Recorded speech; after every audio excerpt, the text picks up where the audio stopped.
Load2Learn, making curriculum materials accessible.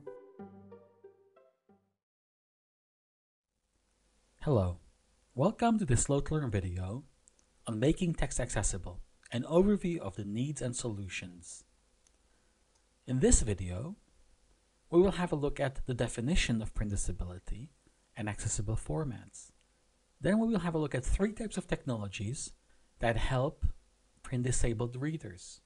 These will include technologies for text modification, technologies for the creation of structured documents, and technologies for using audio to access text. So first, let's talk about what is print disability and accessible formats. Research has shown that accessible formats can support people with a print disability and help them become independent learners and reduce their reliance on adult support, which is why it's worth learning more about what these concepts mean. So first, let's talk about print disability. Print disability is a fairly new concept that has been introduced as an umbrella to cover a range of visual, cognitive, or physical disabilities that may hinder the ability to read print. Print disability includes partial sight, blindness, dyslexia, and many physical disabilities that make it difficult to handle printed materials or to access digital materials through standard methods. In order to provide appropriate access to people with print disabilities to printed materials, we need to make them available in accessible formats. These include electronic versions that you can modify to suit the individual needs of the print disabled reader, large print version, audio versions, or Braille. It is possible to create accessible formats for a print disabled person under the CLA Print Disability License.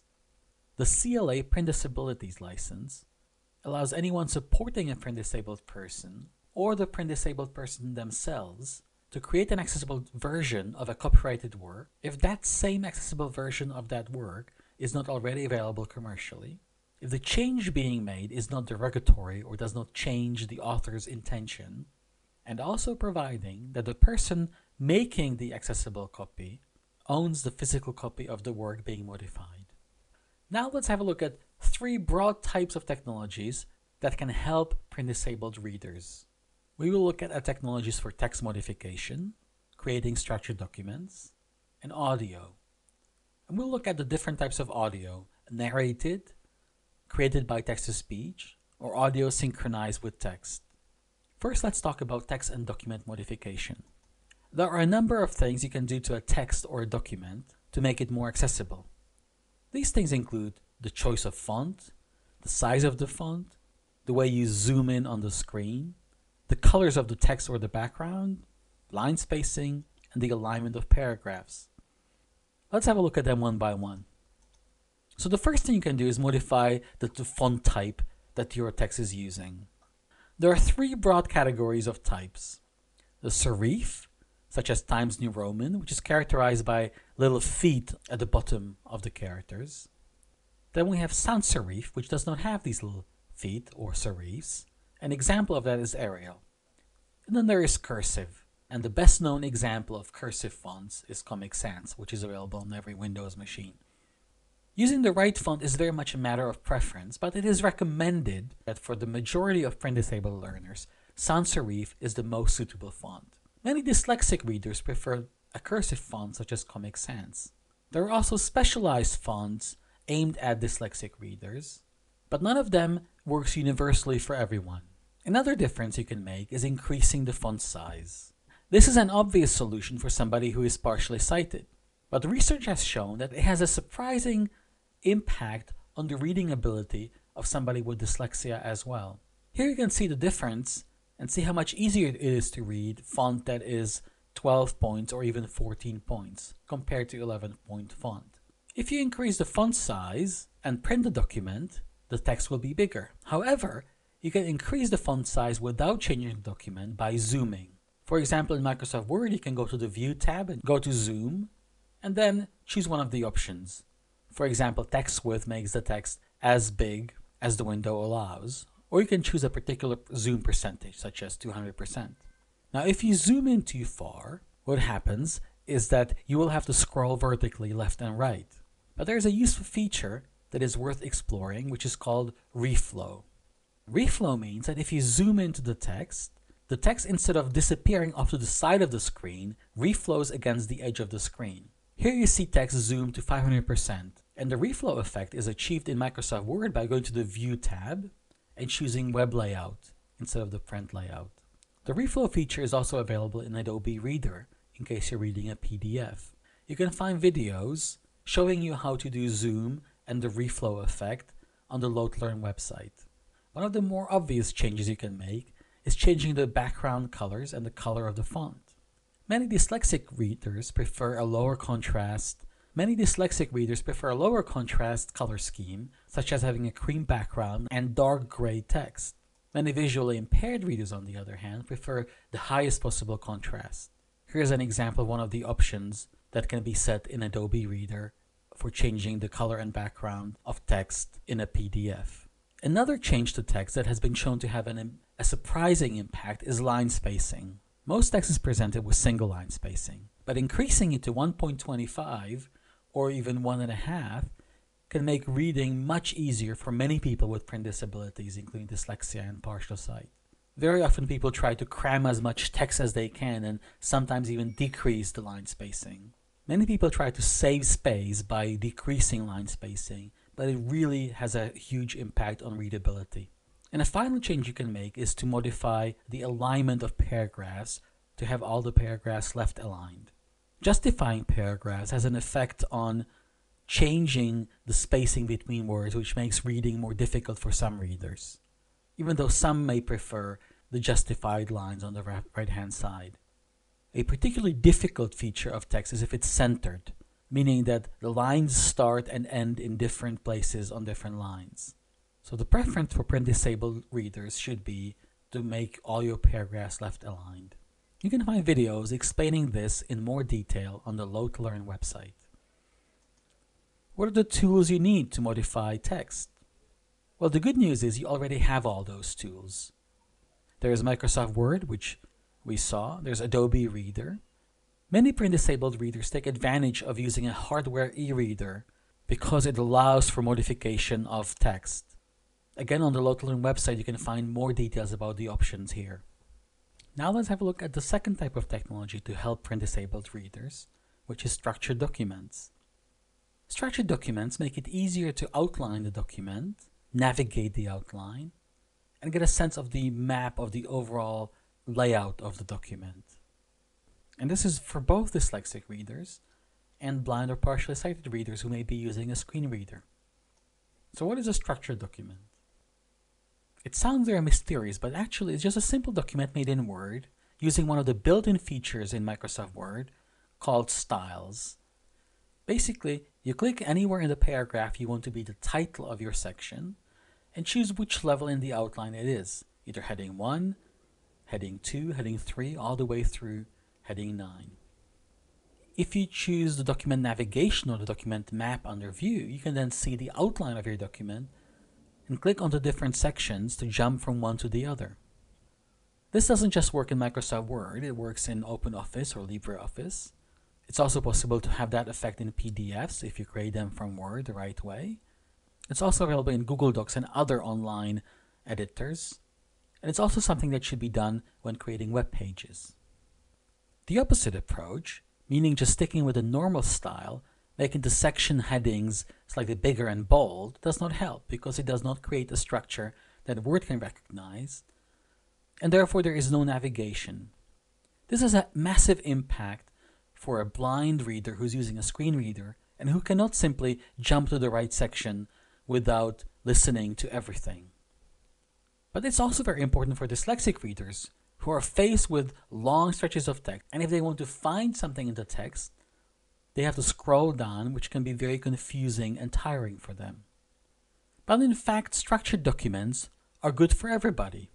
It's quicker to create a heading using the style instead of changing the font size and the font type. But once you have marked a document with structure, it's also incredibly easy to insert a table of contents. Simply go to References and click on Table of Contents, and it will insert a table of contents for you, which can save you hours or even days of work because it works on documents of any size. All it requires is that you have marked the structure in the document using heading styles. We have many videos showing you how to create structured documents in different versions of Microsoft Word. You can find all those videos in the training section of the Load2Learn website. Finally, let's have a look at audio, a group of technologies that help readers read with their ears.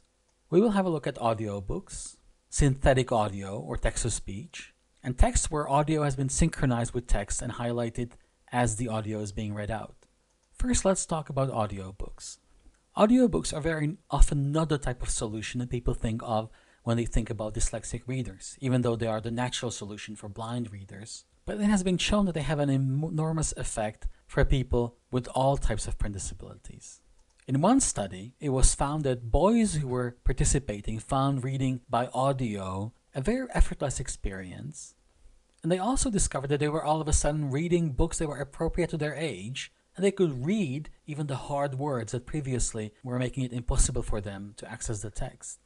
Another study found that students using audiobooks in history lessons performed significantly higher on the assessments in the content area. Several researchers have actually gone on to suggest a metaphor that audio can be just like spectacles for children, and simply listening to a book can all of a sudden allow a struggling reader to be able to access the text and contribute to the discussion about the content of the text with the whole class. What tools do you need to work with audiobooks? Well, this varies on the type of audiobook that you get. But on the computer, we recommend the VLC player, of which we have some details on the website. If you want to record your own and edit them, you can use Audacity, which is a free audio recorder and editor. Audiobook Splitter is an incredibly useful utility that lets you take large audio files and split them into smaller chunks by time or by size, which makes it easier to navigate them on an audio player such as an MP3 player. You may also want to install some music library software such as MediaMonkey that helps you keep track of the different audio files you have. And if you're going beyond audiobooks and recommending podcasts to your students, you will also need a podcast catcher that will download the podcasts for you. There are multiple sources of audiobooks, some of which are free and some of which you have to pay for. There are some audiobooks on the Load2Learn website. The Calibre Audio Library also provides audiobooks for print disabled learners. LibriVox is an online service where volunteers record audiobooks from out-of-copyright sources and share them online. And as I mentioned, podcasts are another good source of audio that can provide both entertainment and information.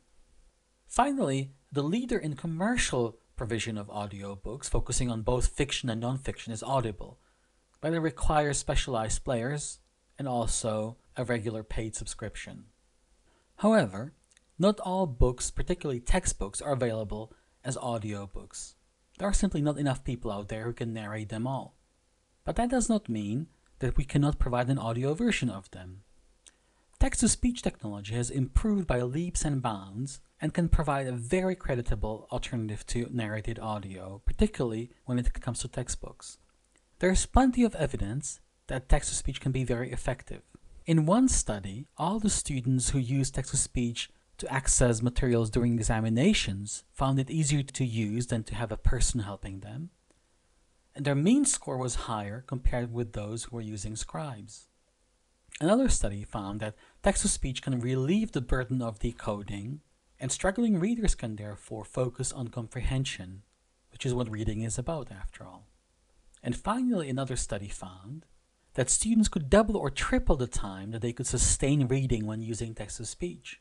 This again is incredibly valuable. Now, what are the tools you need to do text-to-speech? Well, here the situation is a little bit more complicated, and there's a good chance that you don't have any of these tools available yet. But some of them are available for free or not for very much money. First, you need a voice. Voice is an engine that converts text into speech. But second, you need software that will make that conversion possible. And these things can be acquired either together or separately.